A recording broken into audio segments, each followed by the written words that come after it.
Welcome to Yes Have Some Podcast. Craig here we're going to call this a very special episode. Now, Jason Fitzsimmons from Ghostbusters News is here. I have so many questions for him. The first is going to be, well, the first one's not a question. The first is going to be a welcome. Thank you, Jason, for joining us here, joining me at YHS tonight. I appreciate it. It's an honor. I'll just say that, Craig. Thank you so much for having me.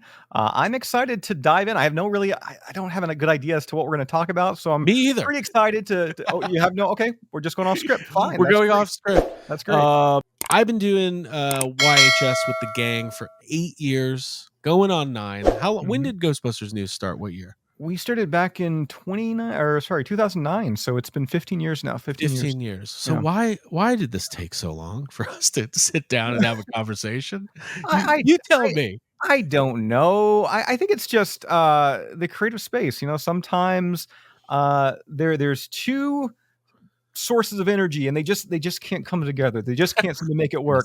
I don't really know, honestly. I'm glad to get here. I feel like there's always been this weird kind of like barrier between us where we could have maybe, synergized a bit and done some collabs here and there. Sure. I mean, we've been in the same place at the same time several times, most recently at the Frozen Empire premiere. Yeah. Also the Spirits Unleashed launch party for Ghostbusters Spirits Unleashed. Yeah. And then previously, I think it was probably the 2019, the Fan Fest on the Sony lot. So been a couple times. Memories, Fan Fest.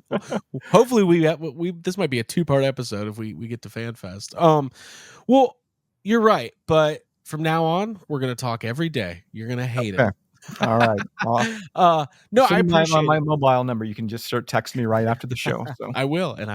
I told you this before we started. Magic of podcasting. There's a conversation before the conversation. I have so much respect for what you do. Ghostbusters News is an incredible entity in the Ghostbusters media space, which is not that crowded of a space. Which maybe we can start there. Okay. Ghostbusters 2024, we're here. We've had all these new movies. There's a new animated series coming. I was under the impression that there would be like this whole new crop of like younger, hungrier podcasters and YouTubers ready to take over the Ghostbusters space. I don't feel like it's happened yet. Are we making it hard for them, or are they not there like they need to be? That's worrisome, man. I feel like then it's all on our shoulders once we go. We can't stop once we're done. Yeah. I mean, I think that could be it. Is we need the franchise to really hit a home run, I think, when it comes to the younger fan base, and hopefully we're going to get that with the upcoming Netflix series. Yeah. I mean, obviously, you've got some of the younger talent, McKenna Grace, Finn Wolfhard, that have that really hardcore, dedicated fan base, but they're there for Finn Wolfhard. They're there for McKenna Grace, not necessarily for Ghostbusters. So yeah, I never really thought about that, but who knows? Maybe the next couple of years we'll get kind of edged out a little bit from the young up-and-comers. I hope so. But in all honesty, I don't. Oh yeah. I mean, I do, but stay away. Yeah. No, I'm completely in agreement with you that, like, I think the one thing, if we're just going to get into this, to me, where Ghostbusters is right now is it's in a place that I never expected it to be, especially like living through the fandom in the early 2000s into the mid 2000s, where it was just like, is this ever going to happen? Is there ever going to be another Ghostbusters movie? And like, fast forward to now, I rewatched Frozen Empire the other day, and I hadn't watched it in, a couple months, like since it hit DVD or whatever. And I'm watching Dan and Ernie, and it strikes me every time, like, I just can't believe this is a real thing that exists. And it gets me really excited, but I do agree with you that the key going forward is going to be appealing to a younger generation. And I think they know. I don't get the sense that that's something that's lost on them. I think when I say them, I mean, Sony, Ghost Corps, and Jason and Gil. I think that broadening the audience for Ghostbusters is really important for them. And I won't be surprised if we see a slew of entertainment aimed at younger audiences in the next couple of years for Ghostbusters. Yeah, and definitely, I think finding that balance between appealing to the current fan and obviously bringing in the new. You're a collector. Look behind you. Typically my videos as well. I'm honestly, as always, mostly excited for the goodies that's going to follow. Yeah. I want the return of like the real Ghostbusters shaving kit with no actual blade for children.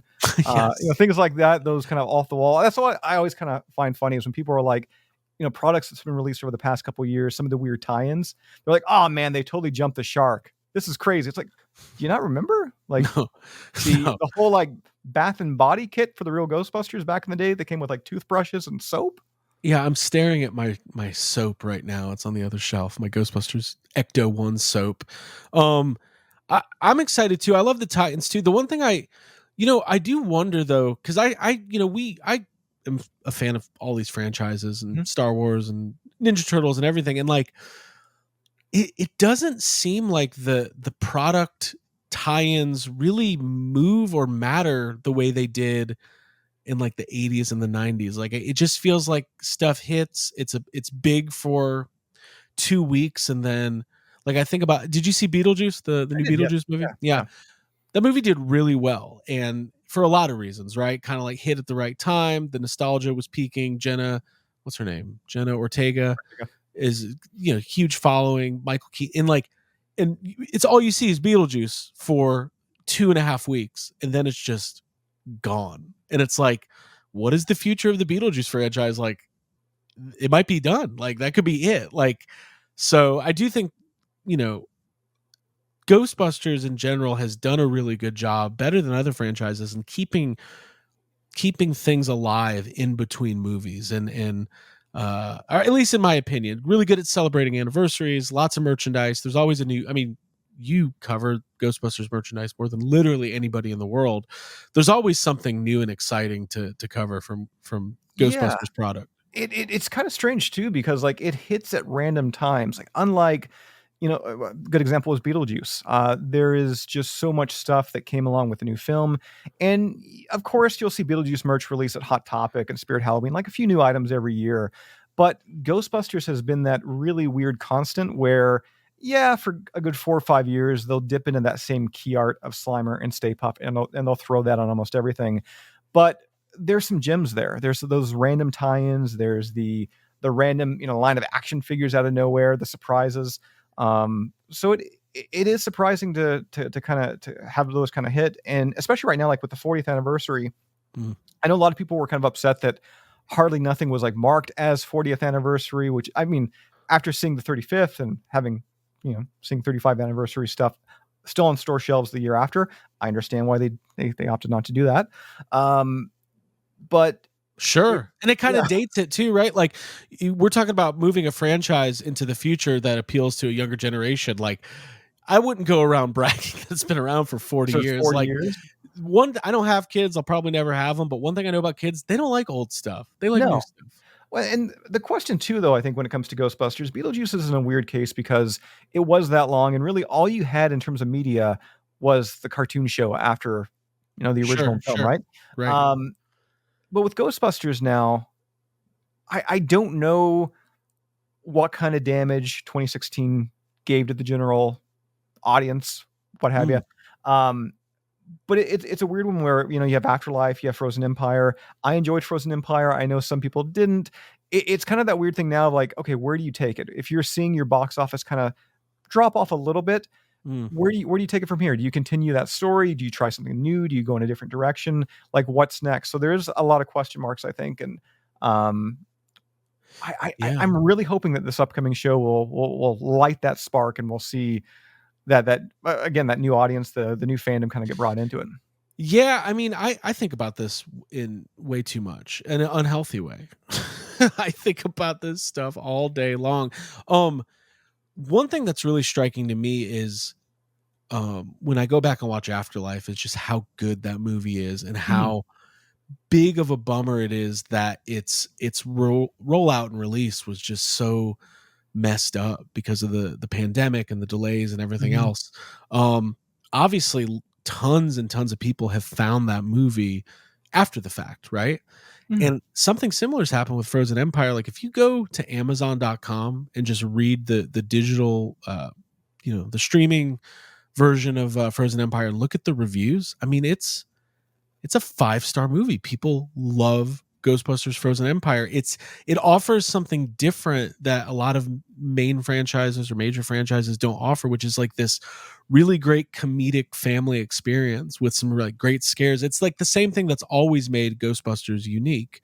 And but I don't know. I my gut tells me they'll if I like listen, if I was a betting human, which I am, probably shouldn't admit that, but long line of gamblers in my DNA.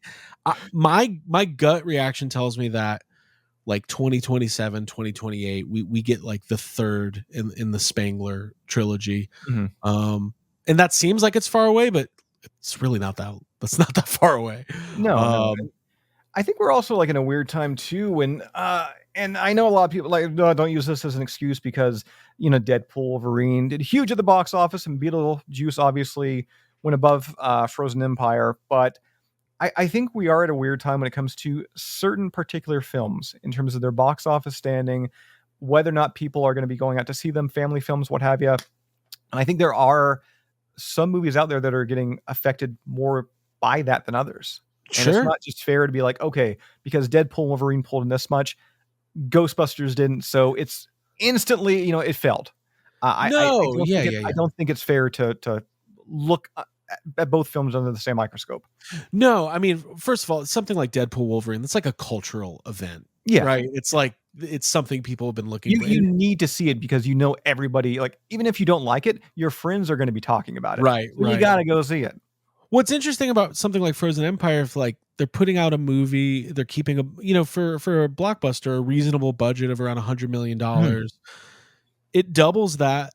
And then I don't know if people necessarily think of, I know movie box office, mental math gymnastics about budgets and all that. Well, nobody ever really knows, I would think more so on a box office level of just, if you just take into those considerations, if you just want to use what people generally say, okay, fine. But again, as you were stating, when it comes to digital, they've been cleaning up. Like they've been doing great. Like we did the whole reports weekly, bi-weekly, monthly in terms of Amazon listings and Blu-ray sales and everything. Like it did fantastic upon release. So, and then I think Sony and Netflix have some overall deal, but it costs Netflix a lot of money to have exclusive streaming rights for a new movie. I mean, maybe, I don't know if it's 50 million, I don't know if it's 300 million, but they pay a lot of money to the studio to secure those rights. So movies tend to make money well after their box office run. And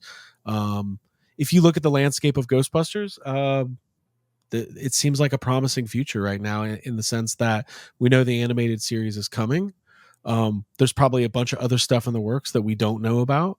We know from a merchandise aspect, and I really wanted to get into this with you because I know you're a collector, so maybe we can talk a little bit about what's going to be happening in the world of action figures and toys coming up. We know Hasbro's got a HasLab coming out, another Ghostbusters project. Is that something it's kind of like everybody knows what it is, but no one can say it like publicly, but are you excited about that as a longtime collector? I mean, like if we're going to dive into it, I mean, obviously there's been no official announcement, but if you're looking at the teasers, if you're following that breadcrumb trail, I guess the obvious thing is this is going to be a vehicle of some sort that hopefully really rolls. But I mean, as a collector, this is something I've wanted back to the old Mattel days. Something that would be in scale with my Ghostbusters for display. I'm hyped. I'm more so hyped though to see the stretch goals because I feel like this more than I shouldn't really say that because you could get some pretty cool stuff out of the equipment, but I feel like the audience for the Plasma series figures are so starved. You can jam pack this thing full of so much good stuff and so many things that people want in terms of added figures or kind of liveries that you can kind of add on to it and such like that. And I've been saying it for a while now. If it turns out to be, let's say, an Ecto 1 or an Ecto 1A or what have you there, the option of maybe modifying it and changing it and making that Ecto 1 an Ecto 1A or making it an Afterlife or making it a Frozen Empire through swappable pieces. I mean, you haven't just sold one to somebody, you've sold two to that same person, or you've sold three, Yeah. because there are that fan base, that hardcore dedicated fan base that's going to buy multiple just because they need that Ecto displayed with those figures on each one of their shelves. And that's me. Yeah. No, me too. And some of the most successful HasLab campaigns have been products that do get the customer to buy multiples, like the Marvel Sentinel. Like people are buying 4 or 5 because you got to army build your Sentinels, obviously, and amongst others. And yeah, I mean, the Maddie Collector Ghostbusters line holds such a special place in my Ghostbusters heart because that was right around the time of the 25th anniversary when I was rediscovering my love of Ghostbusters, and the video game was going to come out, and then we were getting these movie accurate figures for the first time. And the fact that there's never been an Ecto in 6-inch scale is crazy, because they've made the Ecto one in every other scale possible, including 1/6 scale, the Blitzway one. So yeah, I'm excited. If that's what it turns out to be, then I will be first in line. I agree though. Plasma series. This is interesting. Ghostbusters fans should realize, I know people, the proton pack did incredibly well, and then the trap and the PKE meter, that has appeal that goes well beyond toy collectors. But for the Ghostbusters action figure collectors, there is a drought right now, because they put out so much plasma series for when it first started, and then Afterlife, and then it was just kind of a halt. So I fantasize about weird word, but I fantasize about the stretch goals. It's weird too, because not only is there a drought, but there is a drought with so many iconic characters missing. The fact that we don't have a Janine Melnitz, the fact that we don't have Slimer. I mean, Slimer has been a part of everything, multiple even, and there's not a Slimer. Like, it's crazy. No Muncher when it came to the Afterlife sets. There are core figures here, and I know that a Walter Peck action figure, the Mattel one, the Diamond Select Toys, isn't the most exciting thing, but for us collectors, give us a cool pack in, let it further flesh out our world, we'll be happy. Well, that's right. It's all about the world building. And I will say this too, the Maddie Collector figures scale really well with the Plasma series figures, because they're a little bit under 6 inches. They're like 5.5 or something like that. Like, they're small. I don't know if you have any if you've like Marvel Legends and G.I. Joe Classified, those figures are a little bit taller.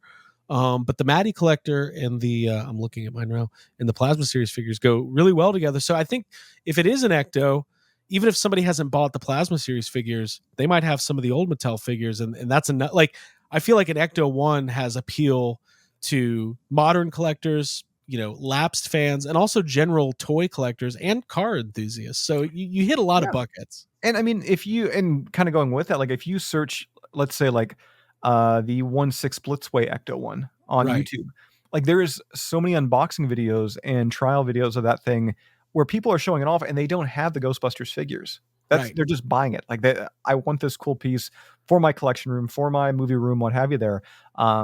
So yeah, tons of broad appeal with those things. It's that showpiece, very much like the Proton Pack. And I think that's why that, we are getting that Ecto. Probably a pretty good reason is that mass appeal alongside the hardcore fan base. And why we're likely not going to see something like, I don't know, like, I shouldn't say this considering we just got like a Ghost Trap and PK meter, but I saw a lot of people like wanting Ecto goggles as like a HasLab. Yeah. No, that's more of a regular item to me. Like, if you can sell a Neutrino wand, you can sell goggles, basic. Right? Yeah, I agree. I mean, listen, I would love the Maddie Collector goggles aren't great. They're fine for what they are, especially for the time they came out. I'd love a pair of like accurate like prop Ecto goggles, but that's not a crowd fund. No. I mean, I was surprised. Well, I shouldn't say that. I was delightfully surprised at how well the trap and PKE meter did, but the secondhand prices, like the aftermarket prices on both of those from Mattel, have been so high for so long that I think, and Ghostbusters is still like a big Halloween cosplay thing. So for less than $500-$600, somebody could go out there with a really accurate pack and trap and PK meter and have a really good costume. So I get it. It's that dual bundle too, like the fact that you're not getting one, you're getting two, you're getting the play features, and if you do any type of homework or looking online, you're gonna see those Mattel traps, you're gonna see the Mattel PKs, you're gonna see those pricing. You're like, man, I'm getting a good deal here. Might as well jump on it. Yeah. No, 100%. And I can't wait. I know there's a lot of people ask all the time. One of the questions we get all the time is, do you think Hasbro is going to deliver those before Halloween? And I don't know. Probably not, but maybe. I mean, it would be a crazy surprise, but if they're going to, we're going to have to get an announcement very, very soon, because like they're going to have that, like, hey, be sure your address is 100% accurate and all this stuff. So, I mean, I would hope if it's a Halloween, we're going to get that notice in like the next week. It is cool that, with crowdfunding at first, those first couple of years, there was a lot of education that they had to do. I think for the most part, people kind of understand what it is right now. And really, for the most part, it's Hasbro is not in the business of launching crowdfunding campaigns that don't work out. So really, it's a pre-order. Having said that, they've had a couple HasLabs that have not done well. Famously, what was it? Well, the first one they ever tried was like Cookie Monster, which was like, what do you guys even? I wanted it, but like I didn't. They went from the Star Wars barge to Cookie Monster. I think people were scratching their heads. But I had no idea that was a thing. Good Lord. Yeah, early days of HasLab. That was the first one that didn't. It was like a really nice Cookie Monster. Don't get me wrong. And then they had a Black Series, the Rancor. I do recall that. Yeah, didn't fun, but I just have a gut feeling an Ecto one. Disclaimer, if that's what it is, will do really well. At least I hope so. Selfishly hope so. So yeah, and I think again here, I'm really hoping that we're going to see some like crazy stretch goals. Like, I mean, if we're talking Ecto 1, if we're talking, let's say again, a mod kit or something like that, Ghostbusters 2, Dark Flight Suit Ghostbusters, maybe a slight, I don't know, just things that we haven't seen, or things that would just be easy for them to change that makes you want it. Again, dark uniforms. Right. Simple thing. Yeah. Do a couple Slime Blower add-ons for Ray and Winston. There you go. Maybe throw in a Slimer, one of the tiers. I just hope that we don't see, I'm over paper. I'm over paper tiers, like in terms of this is Ray's license, or like, this is the Ecto 1 handbook or something. I don't know. Just no, and I totally get that. Like, especially if it's an action figure vehicle, you would hope there's action. I get why they exist. I totally understand why they exist and everything. Right. And like the Spangler book that came with the Proton Pack was cool. But I don't need sticker sheets anymore. I'm good. I'm good. Good. There you go. Yeah. You've said it. You've said it all. No, I agree. I'm very excited. So that's going to launch at Comic-Con here in a couple weeks. So this conversation will be rendered useless in no time because it'll all have been revealed. But hopefully our professional speculation is accurate. I'm really excited about it. And I think, Hasbro's done, when they first got the license back, I was really, really excited because of the Kenner possibilities. And they've taken that pretty far. They did a bunch of re-releases of the original figures. They did Slimer and Stay Puft and Fright Features and all sorts of stuff. I think what's more exciting to me is to see new things that we've never seen before. And Ecto 1 in that scale would definitely fit that bill. Totally. I would love to also see them maybe go down the avenue of things that were shown but we never received. Like, I would love to see an actual legit release of, let's say, Egon's Lab eventually.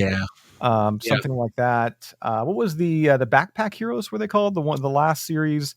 And so the Backpack Heroes were advertised at Toy Fair, I think 1991, and it was just basically a repaint of the first wave, but they had these weird, basically like portable containment units on their back with ghosts in them, and they never saw the light of day. The brazen no ghost logo on the chest, I love with those figures. Just the massive, gaudy. painted over like the pockets and everything, crudely done. Love it. Well, that's like with Ectoglow, like they're iconic and we all love them, but like, has anybody ever thought about like why did they have big blue block letters with their names across, down their leg or across their chest or whatever? It's just funny. But yeah, I like the brazen Ghostbusters logo on the chest, and I think the colors are really cool. Like, listen, you could repaint those original 4 or 5 figures over and over, and I would buy them every time, just because. No, I mean, same here, and I mean, obviously, like we do have high end real Ghostbusters collectibles coming out soon from Mondo. Yeah. But that being said, I would also really love to see maybe Hasbro dabble in a kind of almost like a Supreme edition of the real Ghostbusters figures. Like go back, you paint their collars, maybe give them like slightly new head sculpt, just something there to kind of like freshen them up a little bit, but still keep the overall aesthetic really much, the same to what it was back in the 80s. I think that'd be kind of fun. Well, they're doing that. Masters of the Universe is kind of doing that with the cartoon collection, where they're kind of re-releasing some, or kind of like similar to the original figures, but the paint applications are closer to what was more like the Filmation cartoon. Yeah. And like, listen, I love my Kenner figures, but we all know the real Ghostbusters line is pretty different from the animated series, especially with the ghosts and everything else. So it's kind of its own universe altogether. Yeah. I mean, they very much like this conversation, they went off the rails a little bit there when it came to what their offerings and such like that. But at the same time, I mean, like I, as a kid and as an adult, I'm not batting an eye over the fact that we never saw Granny Gross in, season 4, episode 2. I'm okay with that. Sure. The toy is just fine. It still holds that nostalgia punch. But that's a cool idea, like an HD upgrade on the original figures. I think that would do really well. Like either if you're going to release, I don't like, probably not in store, maybe like a Hasbro Pulse exclusive or a San Diego Comic-Con exclusive, something like that. Yeah. Maybe with like new, like a more accurate pack would be cool, and like more accurate colors. And then, if you're out there, these ideas are free. We're just throwing them out. No lawsuits if it comes to fruition. We'll just buy them. So you mentioned the Mondo stuff. What were you ask for a free set? That's we'd like a review set, please. Otherwise, we will be publicly destroying these. The threat of bad influencer. We're gonna reviews. and then we're gonna transition into Mondo. Are we after that? Yeah. What do you? So, what were you surprised by the Mondo stuff? I mean, I wasn't surprised because I obviously with the art that was released last year, like the fan art that came out, it gave us a pretty good indicator as to what we should probably expect and everything. You know what? Actually, no, I'll take that back. What I was surprised with was how all in they went on the bad guys so far, particularly like Boogeyman, because like the size of his head is ginormous. It's huge. The fact that they're like, we're going to give you an alternate one rather than just having it where it's like maybe you detach the face and attach another one on, but it's like the entire head with the hair.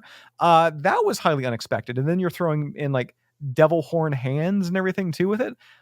So yeah, I mean, I shouldn't be too surprised that they went all in because a lot of their past releases they went all in on. Sure. But just the overall scale of those sets, the actual Ghostbusters didn't surprise me, but definitely the ghost did, especially also the added pack in of the ghost trap accessory where you've got like the actual ghost looking like it's reaching out.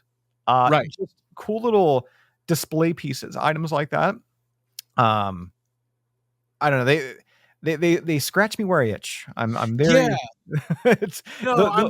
Those are things that for years we've seen fans attempt or fans do, or 3D print files, things like that. So, anytime we've talked about Ghostbusters toys or when we do Toy Anxiety, I mean, for years, the thing everybody says is, when is Super 7 going to do Ghostbusters? When is NECA going to make real Ghostbusters? We've never had accurate real Ghostbusters figures. Every other Masters of the Universe and Thundercats and G.I. Joe, everybody else gets this. Why can't we? And I was like, because you're Ghostbusters fans and you need to wait and be punished and be patient. And eventually you'll maybe get your way. When those first dropped, like the first fan art images, which was it Halloween of last year? So coming up on a year. Yeah. Completely like blown away. And like transparently, we're friends with a lot of the Mondo guys. Like Mhm. and like from every and Alex, who sculpted those, co-hosts a YouTube show now with Ryan Dole. They do Gotham City Tonight. Okay. I can say I've done all the investigation, I've done all the conspiracy theories. Mondo had no idea he was going to drop those. He just did it and kind of willed those into existence. And I'm really beyond over the moon excited for not only what we've seen, but just like for the potential of where a line like that could go. Yeah. I So mean, yeah. like for me personally, if whenever like I'm on a stream, everybody the same question I always get is like, who's your favorite Ghostbuster? Who's your favorite ghost? Things like this. I'm like, okay, I'll answer it again. Fine, Ray, whatever. But it's always Should make up a Sandman. name. Yeah, But Charles. Charles. Yeah. Charles. No, but it's for me, the ghost is always the Sandman. Yeah. And the fact that Right. I don't have a decent Sandman figure in my collection, you know, it's a void. It's a void. And I know obviously he's not been unveiled or revealed yet from Mondo, but I would think all intents purposes likely he'll be probably in that core four, if not if it continues afterwards. He seems like one of the core ghosts that you'd have to have. He's a So the top fact four. Yeah. oh god, yeah, yeah. But the fact that we are going to be getting some of those check marks finally of a Boogie, of a Samhain, you know, Mhm. so on and so forth, is huge. And it's so weird right now because like I feel like just with Blitzway's announcement in terms of them bringing back their actual film figures from Yeah. back in 2017, we're gonna have in like 2025, we're gonna have fans are gonna have, I should say, us included, the option to pick up honestly probably the best film figures and the best animated figures within the same calendar year, which is pretty crazy. Yeah, I mean, I've said it. By the way, the Blitzway, I can't wait to see some closer pictures to see if they've updated the face sculpts and what those alternate heads look like. I just got my dirty little hands on them, and yes, Yeah, yeah, they did. They cool. did. Cool. They look pretty incredible. I mean, again, prototypes. It could Sure, change sure. for that, but I feel like for me with the first series when they first came out, I wanted them price wise. I thought they were a little too crazy, and Yeah. it's so weird because like back when they came out back in 2017, I was like, man, that much for like a figure, and now I'm like, that much for a figure? Really? Okay, yeah. I mean, I shouldn't say like I expect they're going to be like not. What are they, 250? Are they 200? They're probably going to be around there, but Yeah. That's like kind of the price point for 12 I inch think figures. I think for a lot of us, we've grown accustomed to it now, you know, and I can totally understand people being like, oh, that's too much. I get that. I totally understand that. But I think for some of us, we have grown accustomed, you know, it's what you expect. So two things.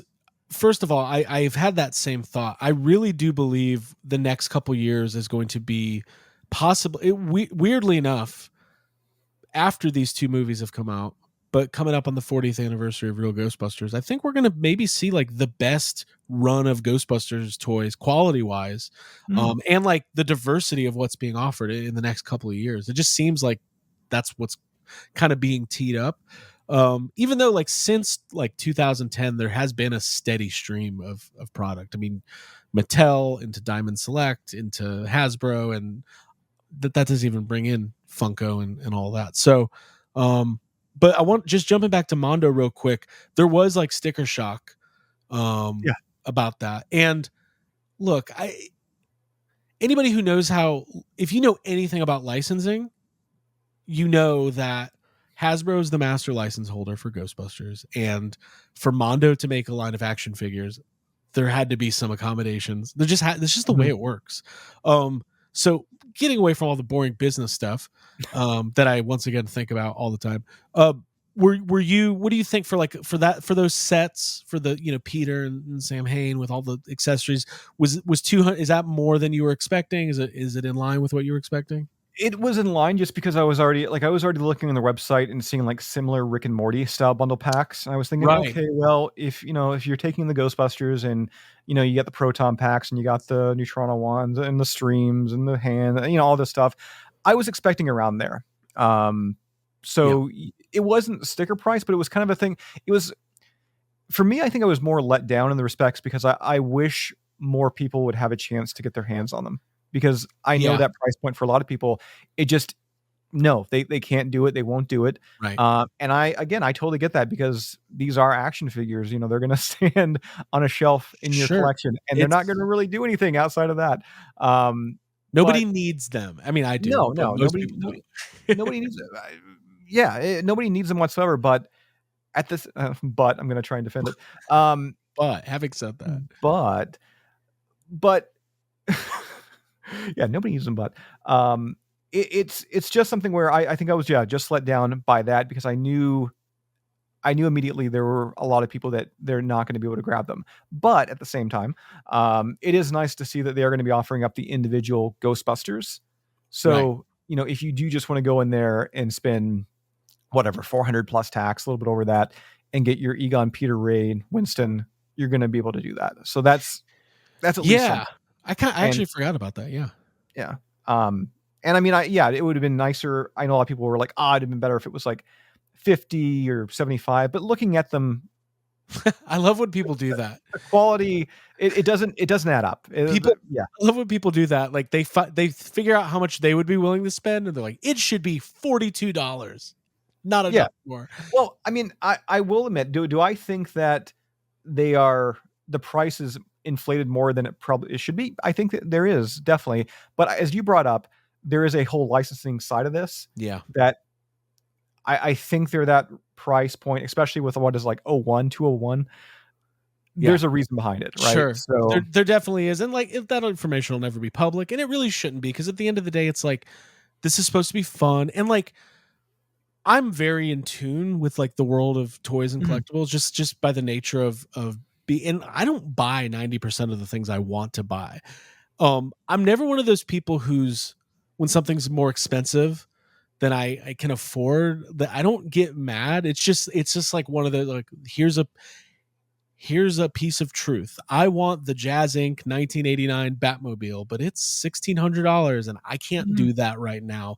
I'm so happy that it exists, and for the people who can get it, that is amazing. One thing I'm excited about with the Ghostbusters stuff, and what I love that Mondo's doing, is it seems like they're going to release like one per quarter, and they do have payment plans. So it's like, if your collecting budget is $50 a month and you really want these, like, you could probably make it happen. I mean, it is something where, again, to like, there are some people, unfortunately, that they don't have that extra bit of money, and like, it's a really double-edged sword to talk about it, because it's like, I know it sucks. People get so mad, and I get it. Yeah, it's very easy to get offensive, because there are people out there that they would love if their monthly budget, if they could spend 50, but right, yeah, exactly right. So like, some people don't have, like, some people right now, we're in a world where there are a lot of people out there struggling for food. It's insane. Place, right? So I went to the grocery store the other day, and like, I barely got anything, and it was like $190. Yes, have some. Yes, have some. It is tough, because like, first of all, like, I'm always cognizant of like who our audience is. Like, we have an audience of Ghostbusters fans and toy collectors. There's always going to be somebody who says it's irresponsible to even suggest anybody should buy, like, it. You can't win, so I'm just gonna I'm going to buy them. But also, like, not I wish at the end of the day, though, people are still responsible for their own money, right? Like, right. It's something where, I mean, I go on my YouTube channel, and I like, does anybody need a Garaka Halloween costume? I mean, I guess you wouldn't be for Halloween, but like, or like Slimer, like pumpkin decorations I advertise. Like, right. I'm unboxing the stuff, I'm reviewing the stuff and everything. And I guess I'm an online hype man, pitch man for some of it, but I don't really feel like I'm ever jamming it down someone's throat, even if I'm like, hey, this is awesome, you should buy it. Because at the end of the day, everybody, they're in charge of their own money. They're making the decisions for themselves, and hopefully the good decisions for their family and everything. And nobody should make a decision that would ever, if getting a Peter Venkman action figure in Samhain, or well, I forget the bundle. Is it Venkman and Samhain? Yeah, and then Boogeyman. Yeah, Boogeyman and Egon. That makes sense. Yeah. So yeah, like, if getting Samhain and Peter Venkman is reason for your kids to, I don't know, have to have like no name sugar pups, or Pops, don't buy Peter Venkman. You know, like that. That's where I stand. But again, that's up to the individual, right? Right. Like that's, I don't know. Yeah, no, I know it's really I totally get it. That's kind of we have found ourselves in that situation many times where it's like we're excited about something. It's very expensive. I mean, that happened to us like when we were, I'm trying to think, like going to Ghostbusters Fan Fest and like getting the top tier ticket, and like you kind of have that realization like most people, including us, really couldn't afford to do something like that. And then the thing sometimes I know for me, the thing that always like, have you ever felt like, let's get into some real stuff now. Let's have some content creator talk. Oh, people will live vicariously through me, like a really narcissistic thought. And then you're like, I'm going to go stare at the wall like the Blair Witch Project for a while and bring myself back down to earth. I'm gonna take the classier route and just be like, no, of course not. What are you talking about? Absolutely, no. Yeah. I mean, Halloween Costumes just released like a 7-foot tall Garaka yesterday, and I had to come up with a mental hurdle. Like I had to figure out why I need this. Why do I need it? Oh, a video. That's right. That's exactly why I need this 7-foot tall Garaka. That thing's awesome. That thing's now really I have to explain to my wife why we have a boarder in our home that's never going to pay rent. That's so funny. Yeah. So kind of going back a little bit though. So you said 2000. I'm trying to think what the landscape of the Ghostbusters fandom looked like in 2009. Like that was Mattel and Ghostbusters the video game. It's funny because you're talking about like, oh, the new blood coming up. I mean, there's a chance that maybe they're out there right now because like it took me years to create waves. Now, not that what I make now is of good quality. No, it is. For many years, I would post something that would be like a sentence. It was like, "Hey, check out this photo." News post. Right. Click. Yeah. Because honestly, and if we're getting into creator talk here, I want to get some kudos out there. Honestly, I was very highly intimidated by people like Chris Stewart from Proton Charging, because like he set such a high bar, and I would read his stuff, and I would like, how? Like I could never put myself out there, and little by little, the articles went from not even articles, like it was just a post. It was more so an X post as an article back in 2009. But then little by little, it just became, bigger and bigger. And then YouTube videos started doing more so. So yeah, it's crazy because I do feel like, my content, hopefully my content has changed, evolved, definitely for the better. As the franchise has kind of like got an added step to it over the years, because back in 2009, it was Mattel, it was the video game. That was about it. And for me, that's what got me back. Yeah. That's what got me back into Ghostbusters really big. And I would like going through like the 2000s, I was checking sites, like again, like Proton Charging and such like that, like all the Ghostbuster fan sites at the time, for all the updates. Like I remember the old Proton Charging that the layout was like a quarter of the screen, it was just very, very narrow. I remember checking that out like, daily. And I was obsessed. I mean, when I've told the story a million times on the podcast, but like we got our first PC in like 1996. We got AOL. I immediately was like, is Ghostbusters 3 happening? It's like I was sitting like waiting to ask the world this question. And then I found GBHQ with Troy, and I found Proton Charging, Chris Stewart. I made up a story in my head over the years. I was like, oh, these are rival websites. They hate each other. And when they launched the Cross Rip in 2015, I was like, I can't believe it. These are those guys that I was obsessed with when I was 11 years old. And I wasn't aware of anything. I mean, Abby and I got together in 2008. Didn't have a toy, didn't own an action figure. When Matty Collector launched, I couldn't afford anything. I think I got Slimed Egon. No, the second Egon with the books. And that was my Ghostbusters collection. But over time, as the when it started to become really evident in like 2013, 2014, like, oh, they're trying to get a Ghostbusters movie off the ground. And then obviously with Harold passing, like it just felt like there was momentum, and but you were already doing GB News well Yeah, before yeah. that. I So. mean, we were.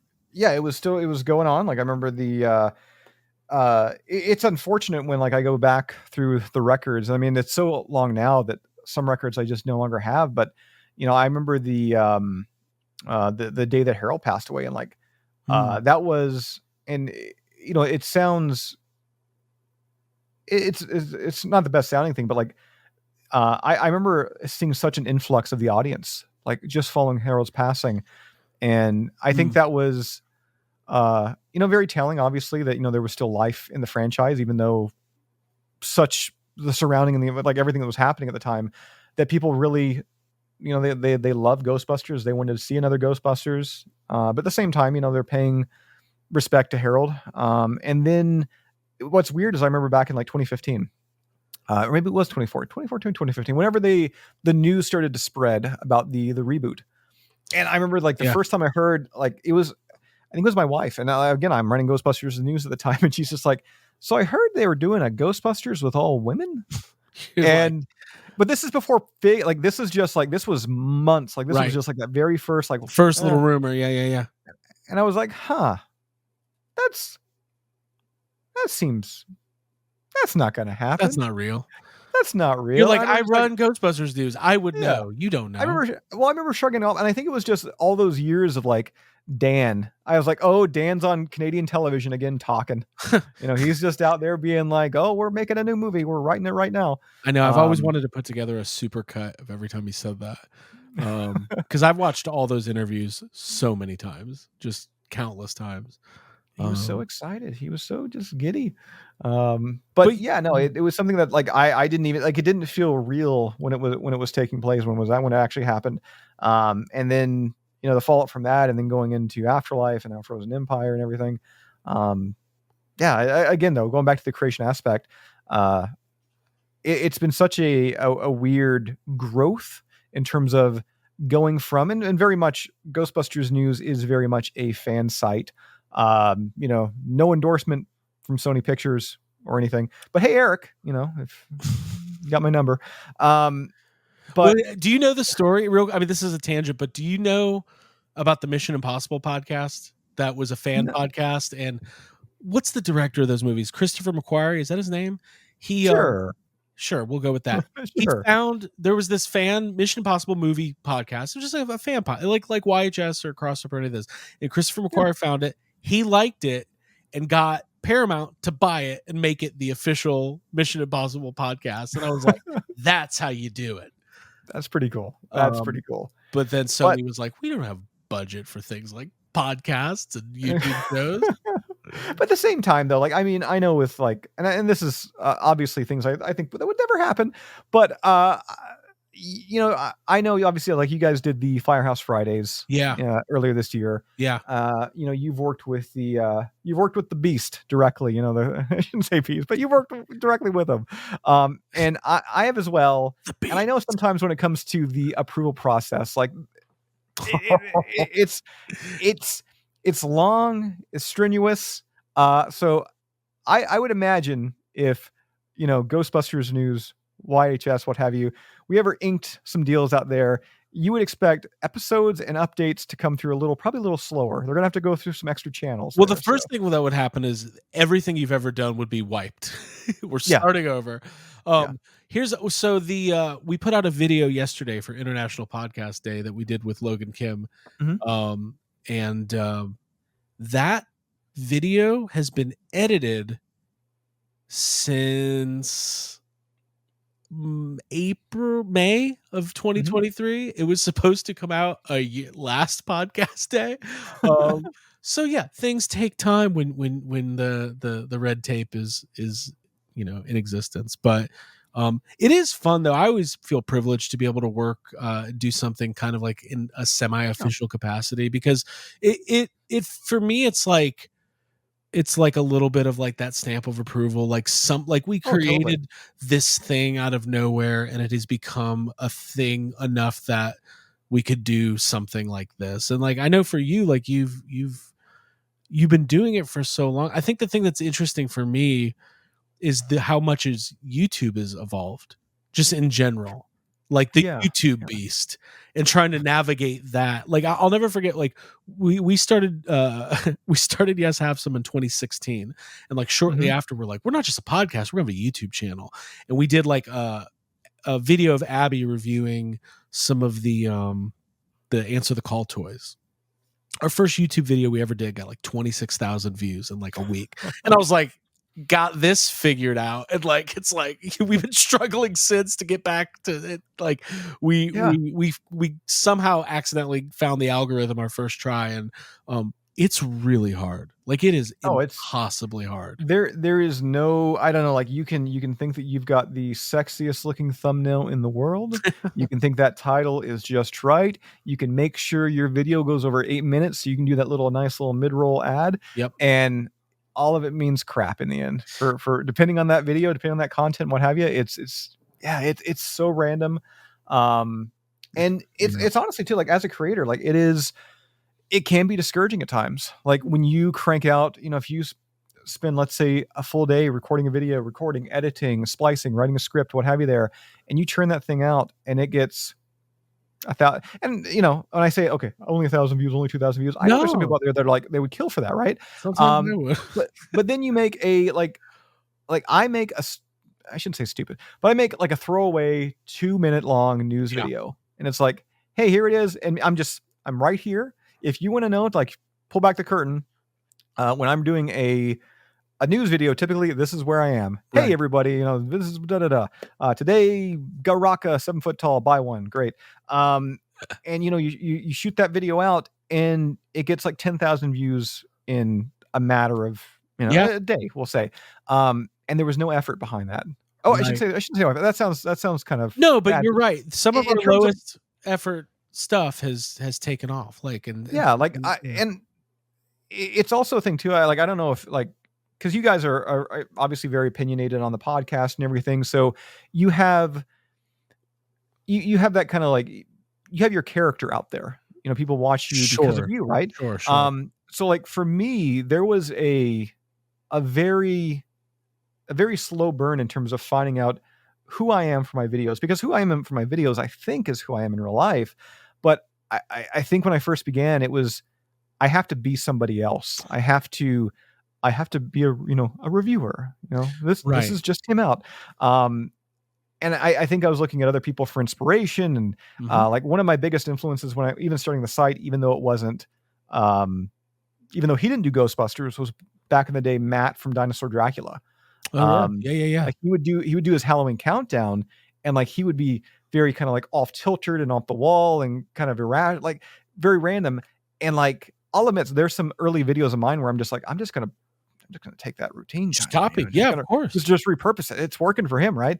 And it just wasn't me. And like I even go back to videos that only 4 years ago, 5 years ago, which, by the way, I can't watch anything that's older than a week. Like once it's out there, and it's like I have no control over the editing process. Right. I'm nitpicking. I hate it. I want it off the internet. I'll never watch it again. Yeah.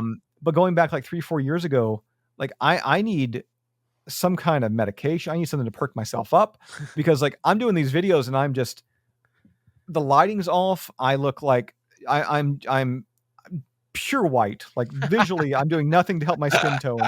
Every flaw show, like it's so bad. But the weird thing was that was around the time where the audience started growing. So it was fun to kind of like throughout the years, okay, let's fix the lighting. Let's fix the audio. Let's right. dress up the background. People don't like, first of all, I think people who don't do it don't have a great concept of just how much work goes into a video. Like even doing something simple, a 3 or 4 minute video with some cuts and some overlays and some voiceover. I mean, it could take hours and hours, days maybe. So my frustration point with that hit so hard that like when we started doing Toy Anxiety, which, like I told you off air, was like a symptom of the pandemic. We started doing it live, and we started curating this audience and community doing it live. And I was like, oh, you could do something that you do, and you do it live, and it's done, and there's no editing, and that was satisfying for a period of time. But then lately I've been like, man, I really like to do some prepackaged edited videos. Yeah. The thing you were saying, sometimes if you can do stuff with urgency, that's the double-edged sword of all this, is being the first one to put up the video and getting when everybody's searching for it, the benefits are there. You will get more views and more engagement and more growth, but then there's that pressure of having to be the first one. And it can be a real mind fuck, for lack of better language. No, I totally get that. And I think I think that I'm now in a better spot of that, where I think the install base for us is there. I mean, Ghostbusters news, hopefully it continues to grow. Like, we're on YouTube, we're about 90,000. So hopefully 100,000 soon. And I get my little plaque. That's amazing. Hopefully. Congrats. Thank you for anybody hey, if you haven't subscribed and you're watching this, hey, how you doing? Go over there. But I kind of feel like we're at a point right now where we have kind of grown to a larger degree. Like, we're pretty big, and there's a lot of Ghostbusters fan franchise pages out there that, I mean, they've got the same, if not a little bit larger. But I think that we've got such a vast news source now where I don't really need to worry about being the first. I can be the second, I can be the third, I can be the fifth, right? And I'm still going to have that dedicated fan base, and also too, and I think there's a quality standpoint that, in terms of how something's pitched, how it's marketed, how it's advertised, shown off, I think that has a lot to do with it as well. If somebody just throws up a random picture of, let's say, a new leaked action figure or something like that, and they're just like, hey, here it is coming out. That's one thing. But if, I get my hands on it and, do something a little different with the photo and do something with like the text on it, so I know, like, oh, maybe this can go a little more viral. It looks kind of like an IGN update when I'm posting it to Instagram. Sure. Just little things you can kind of tweak to kind of get that engagement up a little bit higher. Maybe ask a question in the image. Just little things like that. So again, here, I love everybody that visits, subscribers, all that stuff and everything like that. And I love the feedback. I love the comments. I love the engagement, everything like that. But sometimes you got to kind of go for that low hanging fruit. Yeah, like, it's a lot of like, I know this is what's going to get the views. I know what this is going to get the engagement. Let's go for it. Right, and it's a lot of trial and error too. And and one thing, well, if I don't know how much you pay attention to other fandoms and like what's going on in their YouTube scenarios. Like, people think there's drama in Ghostbusters. Like, come on, go be a Star Wars fan for 3 Oh seconds. yeah. I mean, I live in my own little bubble. Like, I'm up here in Canada. We're lucky to be able to buy groceries, and we're probably some of our news outlets are banned, and it's crazy up here, man. Yeah. But I live in my own little bubble by choice. Sure.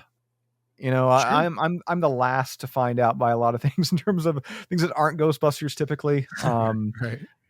I do like a lot of different pop culture stuff, but I'm not really like crazy into it. But yeah, even I have heard of the headache and craziness regarding Star Wars fandom. Yeah, and a lot of it is like it's kind of a symptom of just normal toxic internet stuff, where it's like, let's make something up and get a bunch of people riled up over whatever, like taking. Well, it's the climate nowadays too. I mean, there's so much media coming out, and then people are like, oh well, they changed this because of that, and this character's looks like this because of another reason. Yeah. Okay. Fine. For me, it's not that fun to even talk about this. I'm like, because I'm a movie fan. When I watch a movie, I'm analyzing the story and wondering about the script and wonder about the decisions the director made to shoot something a certain way. And like, you see people getting hung up on stuff that I'm like, oh, that never even crossed my mind. I mean, you saw some of it in Frozen Empire with the Phoebe Melody stuff, and it's like, just the way that some people's brain operates. I can't relate to it. I don't engage with it either. And it's not even something I would even for the most coveted thing in our world, which is the like and the follow. Like, there's just certain things you got to stay away from. Yeah. And I mean, I think, because again, Ghostbusters news has been around since 2009. We did the 2016 thing. Like, there were reports. Like, I had to report on all that. Right. So I've kind of, what a crazy time, been in the middle of that nonsense. And like, I received deth threats. I received people messaging me like, at the time where I worked, like my business where I worked, just weird craziness like that.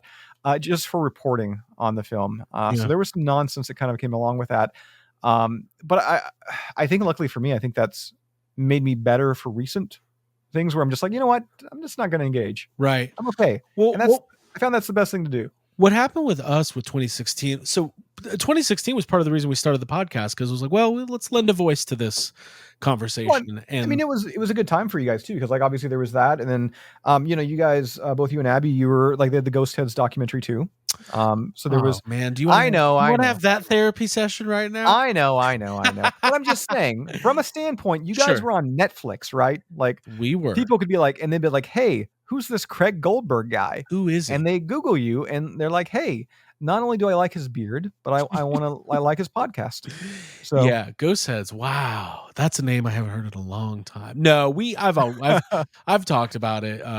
So maybe someday we'll have to have some sort of like real deep dive public, think piece or something about that specific project, because that project started from an earnest place, and actually the people who produced it and put it out, Tommy Avalone and Ray Esposito, they're great guys. Like they're awesome guys, and it goes in a lot of different directions. It goes around.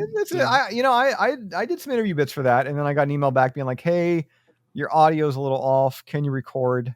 And I remember being like, nah, man, my audio's fine. And looking back, my audio's horrible.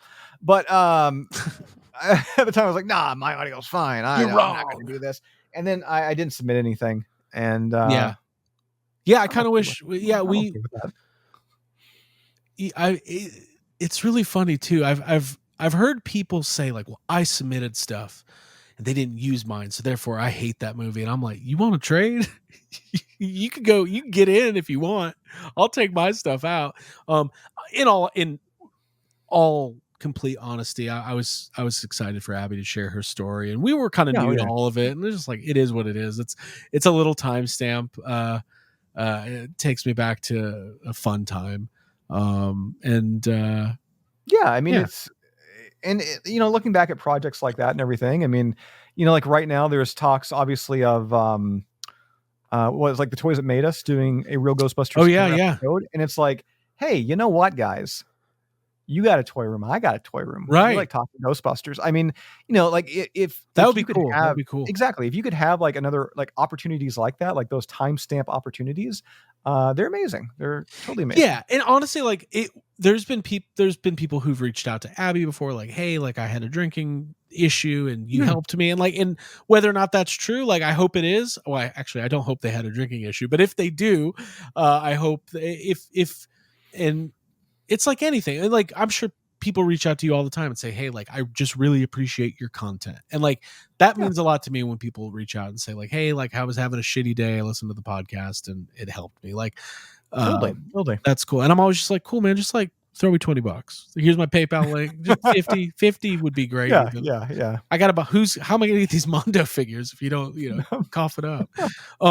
No, I mean, but yeah, 2016 we started the podcast, and like the discourse around that movie was so crazy that like I felt myself, I wasn't even able to analyze my actual thoughts about the movie because I was so busy being like, you just got to keep up a positive outlook because there's so much negativity and the fandom's getting, unfairly treated. And I think it was about a year and a half later I was able to finally like assess like, okay, what do I actually think of this as a movie and its impact on the franchise and all that. So definitely a crazy time though. Yeah. And I mean, again, here it is what it is. You're still going on social media pages and people are still posting memes about it in 2024. Yeah. Or you're posting something about, I don't know, Mondo figures, and people are like, hey, maybe if they're successful, they'll do Extreme Ghostbusters. And then a reply will be like, as long as they don't do Answer the Call. Yeah, that's always like, okay, I guess. I mean, like, I don't know. Like, I don't go into McDonald's and be like, hey, can you guys, I don't know, serve lobster? Yeah. Why aren't you serving lobster? Yeah. I go with maybe they should. No, I mean, I completely agree. They do sell lobster. Some of them do. Time. Ghostbusters Afterlife and Frozen Empire and like Jason Reitman coming into Ghost Corps and working with Ivan, like, there's a direct reaction and result to 2016. So it's like, I'm not saying that wouldn't have happened otherwise, but Ghostbusters was put into a position where it was kind of like, okay, we tried this thing, it didn't work. What's next? And everything that's come after that has been like super great and fun. And in a lot of ways, the franchise is in the best shape it's ever been in. So I'm grateful for that. And you can't go back and change things, so just move on. No, I mean it's out there now and everything. Like everything's out there. Obviously, there's kind of a weird thing in terms of how do we handle certain assets of it regarding home media releases. Like if we're going to be doing a complete set, a collection, right, things like that. There's always that kind of oddity, and people kind of chime in and everything. But I don't know. If I'm buying a complete edition, I want a complete edition. I want everything. I want. I would love to have an all-in-one, real extreme movies, just everything, just a massive bundle. I wonder when they put out like the RoboCop box set, if they include the remake that nobody remembers even happened. I had to think about that for a second. Yeah, it's like, what remake? That did happen. Yeah, I remember Michael Keaton was in it. This is crazy. Well, cool, man. Well, listen, this has been fun. What can we expect from you going into fall and the rest of the year? Are you working on any projects or anything? I mean, just the usual videos and stuff like that, obviously covering all the news, all the information that's coming out of New York Comic Con, and as we kind of near the upcoming Netflix series and everything. In terms of what's coming up right now, like it's the annual Ghostbusters News Halloween Countdown, and over on our YouTube channel, and I guess on the site too. And this year, I mean, we're going to be taking a look at that big 6'8" tall Garaka soon, whenever it ships. We've got apparently one of the Blitzway Afterlife Ecto ones in the way, so we're going to look at that before the new Blitzway figures start coming out. So that's going to be kind of cool. Oh, perfect. Hopefully, some of those PCS Collect big statues. Oh, the statues, as long as we ship beforehand. Yeah, so there's going to be some pretty substantial big reviews, and also that like massive Halloween costumes, 9-foot tall firehouse. So a lot of really big items that we're going to take a look at. We're moving into a time period of just marquee, giant Ghostbusters items. And I will say, people, please watch them, because I need to feel validated, and you can live through me. Yes, you can live vicariously. Listen, exactly. Just because you can't have a 9-foot firehouse doesn't mean you can't. Hey, now I didn't. Anybody can have a 9-foot tall fire. They're greatly priced. If you're judging by the foot, it's a wonderful deal. You're going to love it. Yeah, I think that whole building should be condemned. I'm sorry. Listen, I'm trying not to be a quote guy, but I can't help but quote a Ghostbusters. I'm still like quoting Ghostbusters in daily life. It's kind of a sickness. Well, listen, man, that sounds great. Yeah, I'm really glad we made this happen, and I think that we should do it again and catch up from time to time. Obviously, anybody watching this or listening probably knows where to find you, but go ahead and let them know, anyways. I'm, of course, GhostbustersNews.com, Ghostbusters News here on YouTube. We're on pretty much every social, not on Discord. We don't have a Discord because I feel like I'm too old for that. You guys are hip. too. I didn't even, when people were like, you should get a Discord, I'm like, okay, what is that? And they described him like, that's called a chat room. You're describing a chat room. See, you just broke it down for me. Yeah. To the point that I understand. Now Nobody can understand it to me. They're like telling me all the, and you just, so it's a chat room. It's a chat room. It's all. Okay. That's literally all it is, and it's great. Okay, well, coming alongside those Mondo figures. Look forward to the Ghostbusters News Discord. Hey, breaking news! Now you have to do it. We're doing it. Because like in 6 months, some guy's gonna message you like, "Oh, I heard you on YHS. You said that you have a Discord. Where is it?" Cool. No, and I do thank you obviously for having me. Hopefully, the Yes have some of your dedicated, lovely, fantastic audience enjoyed this episode, and hopefully they enjoyed Ghostbusters News. But I think they will. I actually know they will. People have asked for a very long time, why don't you guys do something with Jason? I'm like, well, mainly because we're not a product that's being sold, so he can't review us. Although that'd be a funny video, like you. A crate of YHS gets shipped to you, and you have to. Crate of YHS. A crate of what is it? A crate? Are we talking what? It's a crate of people. We ship. Okay. We ship the people on the podcast to you, and you review it. No, this was great. I'm excited. I can't wait to get this out. Jason, we will catch up down the road. And for everybody else, thank you for listening. Don't forget to do all the things we ask you to do, like subscribe wherever you're listening, whether it's YouTube, Apple Podcasts, Spotify. Maybe even leave a review. I think people still leave Apple Podcast reviews. We got one the other day that was mad that we had an F-bomb in our Frozen Empire review. So quality reviews coming in from the iTunes crowd. Listen, we liked the movie a lot. We were excited about it. You know how hard it is, honestly, because like I try, like my YouTube channel is pretty squeaky clean. Yeah. But to go on a podcast and not drop an F-bomb, it's hard. You know, like you can do it if you want. want. Yeah. I get like mothers being like, oh, my kid watches you every night before bed. Oh, yeah, it's like, oh, great. So the upcoming video about the grok when I make like a devil's testicle joke. Yeah. Well, it's in the movie. Listen, Ghostbusters has a lot of adult themes, you know? I just 3D printed an orb just because I know in the video I want to take it out from underneath. Oh, cool. Yeah, exactly. Dang, I need to grab that devil's testicle. See, you don't know what Discord is, but I really I'm intimidated by the thought of a 3D printer. I'm like, where do you even plug it in? I don't even know what to do. How do you get the files in it? Is it email? I have no idea. You have to print them out physically on paper, and then you just kind of like a fax machine just kind of feeds right into it. That's literally what I think. I was like, I think you buy the files off an Etsy site, they mail them to you, you upload them to your computer, you print those out, and then you make a paper airplane, throw it at the 3D printer. You got to print 4 of them just because that's the dimension, right? Like you create that full square. I'm going to figure it out. All right, everybody. We'll see you next time. Thanks for joining YHS. Bye. Yes, have some. Yes, have some.